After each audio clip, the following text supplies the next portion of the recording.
state of appointment setting in the B2B cold calling world? Yeah. So, actually, if you don't mind, you've been very complimentary about my books, and you're in a very competitive industry. Sure. You said the books helped you Yep. to get off the ground and to really stand out. So I'm kind of curious as to how the books helped you in your business. Sure. So the first book we read was Setting Sales Appointments, and that's the oldest of the books. The next one we read was the 7 Steps to Sales Scripts, and that basically helped us fine tune a bit. And then we were off and running.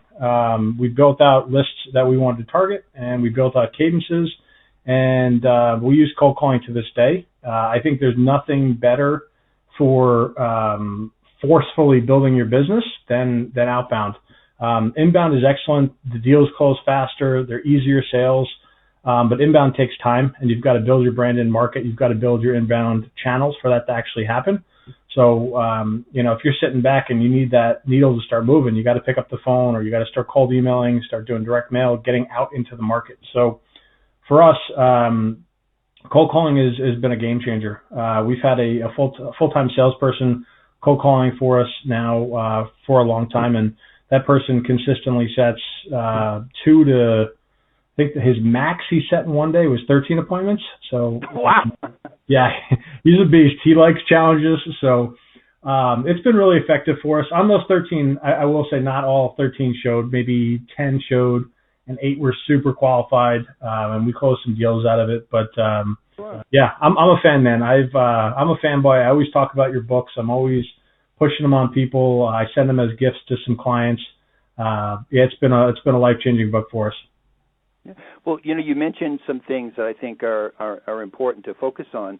Is interesting to me is, the book that I wrote in 2004, which is really much more basic than the more recent stuff, is right. The one you keep mentioning is helping you the most. And I think that's important to mention because, it is really the basics. One of the things I say is that if you do the basics right, that's typically enough for you to beat 90% of the competition out there, and I really, really, really do believe that. Right. And that first book lays out the basics, in a very dated way, but it does lay out the basics. And then you mentioned the importance of the list, and so critical. I know we're going to talk about that, and so many get that wrong and defeat themselves even before they make the first call, and you mentioned that right off the bat. Having a system, you mentioned the cadence, and you have to have a system and stick to it. And then, I like the way you said, hey, forcefully build your business. So it's, you're going directly at your highest probability, your highest value buyers.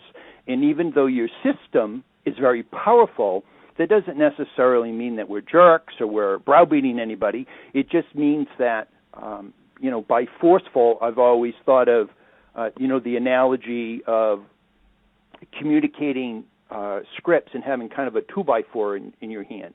You speak softly, but you carry a powerful stick because your words have impact. Right. And so I thought it's interesting you mentioned forcefully, so we can be very aggressive and forcefully work through a group of highly probable targets, but that doesn't necessarily mean that we're off-putting or we're not professional or anything like that, but we're going directly at them, and we're doing everything we can to get their attention and enable them to see that it's worthwhile to meet. So, right. Yep. I 100% agree. And if you look at the Fortune 500, if you look at all the tech businesses, even ones that rely heavily on inbound, they all have outbound sales teams.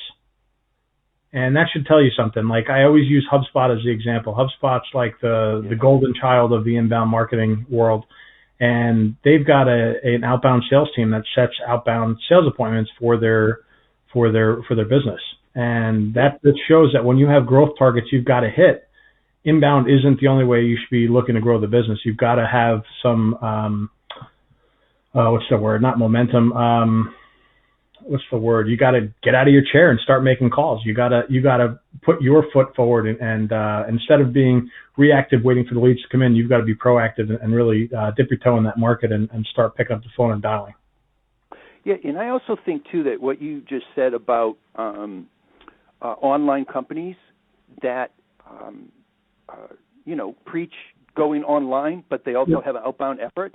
Yep. Is that so important? Because one of the points I wanted to make here is that the techniques are not mutually exclusive. Okay, Yep. so and you, in fact, now I, for whatever reason, seem to be good at appointment setting. I set 2,000 appointments among CEOs, C-level, before I started teaching sales teams.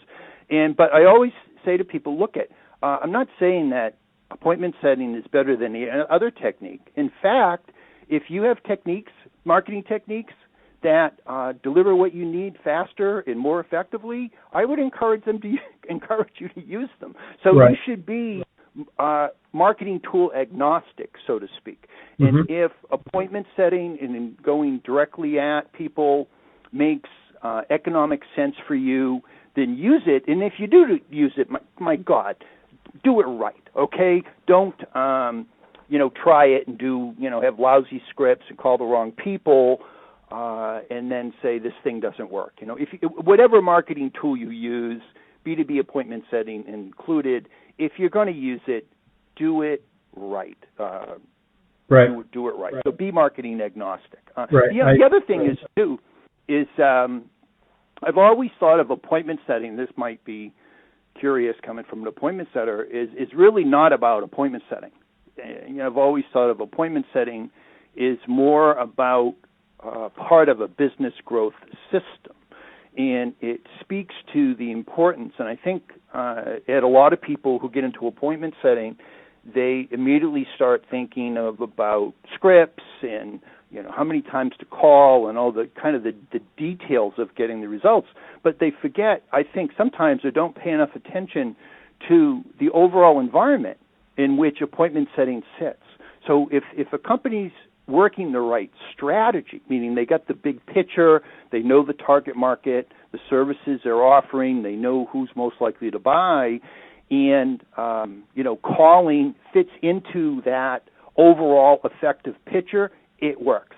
But if you're going to try calling and you don't have your strategy right, you haven't really figured out properly which are the right tools to use or how to use them or allocate your assets, then you can call to doomsday. Okay, you are not going to get there. So you got to have that bigger system in mind and have it right before you can select any tool. And in appointment setting is just one of those tools that you can select. Right.